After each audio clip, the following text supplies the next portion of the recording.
ഇന്ത്യയിലെ ഏറ്റവും പ്രബുദ്ധരും പ്രത്യേകിച്ച് വിവരമുള്ളവരുമായ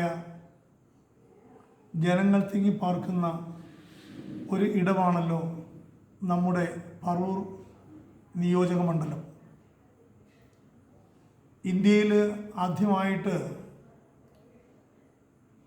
വോട്ടിംഗ് യന്ത്രം ഈ പറവൂർ നിയോജക മണ്ഡലത്തിലാണ് ആരംഭിച്ചത്. മൺമറഞ്ഞു പോയ രണ്ടുപേര്, ശ്രീ AC ജോസും അതുപോലെ തന്നെ നമ്മുടെ ശിവൻകുട്ടി സാറും.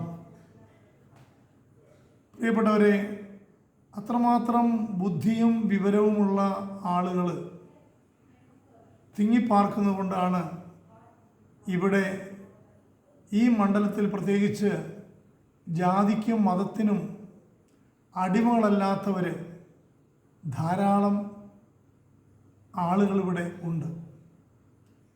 അവർ വളരെ വിവരമുള്ളവരും ബുദ്ധിയുള്ള ആളുകളുമാണ്.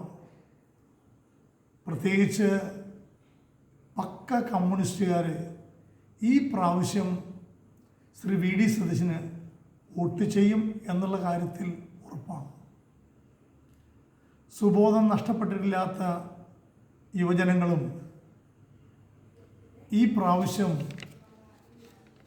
ഒന്ന് UDFനോടൊപ്പം നിൽക്കും എന്നുള്ളതാണ് എൻ്റെ ഒരു ചെറിയ കണക്കുകൂട്ടൽ.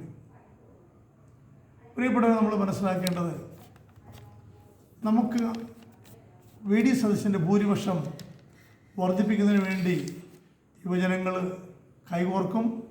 സുബോധമുള്ള വിവരമുള്ള പറവൂർ നിയോജക മണ്ഡലംകാരും കൈകോർക്കും എന്ന കാര്യത്തിൽ ഒരു സംശയവുമില്ല. ഈ മണ്ഡലത്തിൽ നിന്ന് നമുക്ക് ഒരു മുഖ്യമന്ത്രിയെ നമുക്ക് പ്രതീക്ഷിക്കാം. ഈ പറവൂർ നിയോജക മണ്ഡലത്തിൽ മാത്രമല്ല, കേരളത്തിൽ മുഴുവനും ഒരു വികസനം, ഇന്ത്യക്ക് ഏറ്റവും മാതൃകാപരമായ വികസനം കൊണ്ടുവരാനായിട്ട് ശ്രീ VD സതീശനെ കൊണ്ട് മാത്രമേ കഴിയൂ എന്നുള്ള കാര്യത്തിൽ ഒരു സംശയവുമില്ല.